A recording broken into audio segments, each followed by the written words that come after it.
Woo! I made it. Stuck with it long enough. I got frustrated with it enough. I just started jamming stuff together. I refer, of course, to the keyboard, computer, USB charger hub thing that I had no idea what it was. And now I have an idea of what it is. It's everything. It's too much. As a test bed, so I have a battery. I have a battery for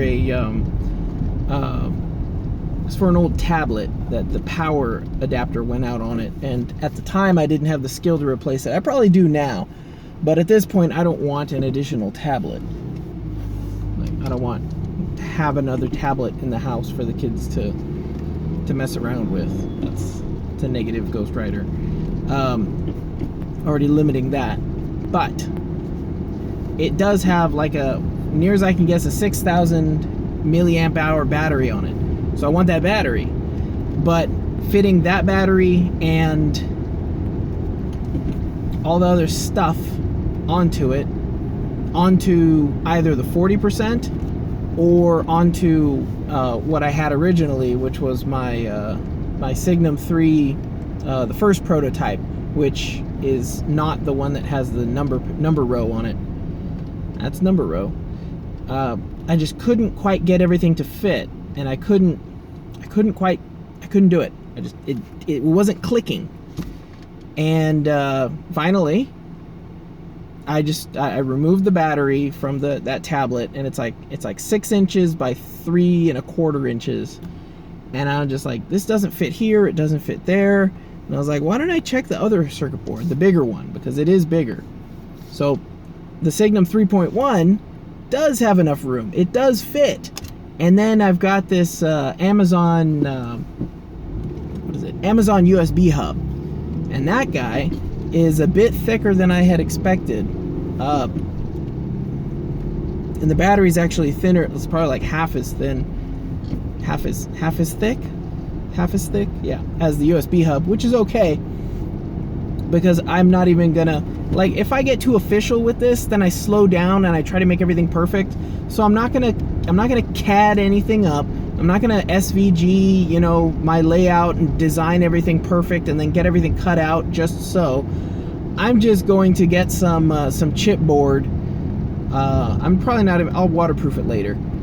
I'm just gonna get some chipboard and start hot gluing stuff to it, because that'll be my base, and I'll be able to build off of that. So having the Signum 3.1 has a few advantages that became apparent is immediately when I started considering it. The first advantage is that power, or the adapter, the plug, it has that wire connector for it. So I can connect to the Pro Micro, I can wire that straight to the board, and then on the other end of the board I can wire that underneath. And I didn't want to do a bunch of little fiddly, unwire this and rewire that and move this stuff around. So I'm just going to have a USB connector that runs underneath the board and snakes around and plugs into the USB hub that's underneath the board. So I'm going to have the board, the circuit board, and then I'm going to have a board underneath it, the chip board. And that's what's going to have the USB hub on top of it. The cool thing about the Amazon hub is it has 3 ports on one side, and then it has 1 in the back. So the 1 in the back I can wire straight to, or I can use that, and then the 3 facing the other direction, that'll just be on an edge. So that'll work perfectly. There is barely room for the charging circuit. The charging circuit actually has a flashlight on it, technically. I'm using a cheapy one that I harvested from one of those little battery backup, cylinder things.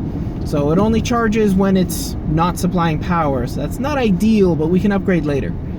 The point is to just get something running right now and see how it works. So while I'm figuring all this out and looking at where all the stuff fits in, I'm sitting here going, man, I just wish I had room for, oh no, I was talking to my wife about it, and I looked over at my my Pomo dial, where I'm building that Pomodoro dial thingy with a rotary encoder and the OLED display. And I'm like, I'll bet you the OLED display fits the header pins for the wire connectors. And it does. It's the same pitch. It's 0.1 or something like that. 0.1 inch. And it doesn't quite fit because I have a high mount, so it would have to be a bit higher. So the next version, let's not talk about the next version. So I was like, okay, this almost fits, but it would be better if it fits somewhere else. Then I'm like, maybe if I'll turn it around and put it down here. And then I realized since I don't have that hole, that thumb hole on the 3.1, there's room right there. So I'm like, does this fit? It fits right there underneath the Pro Micro.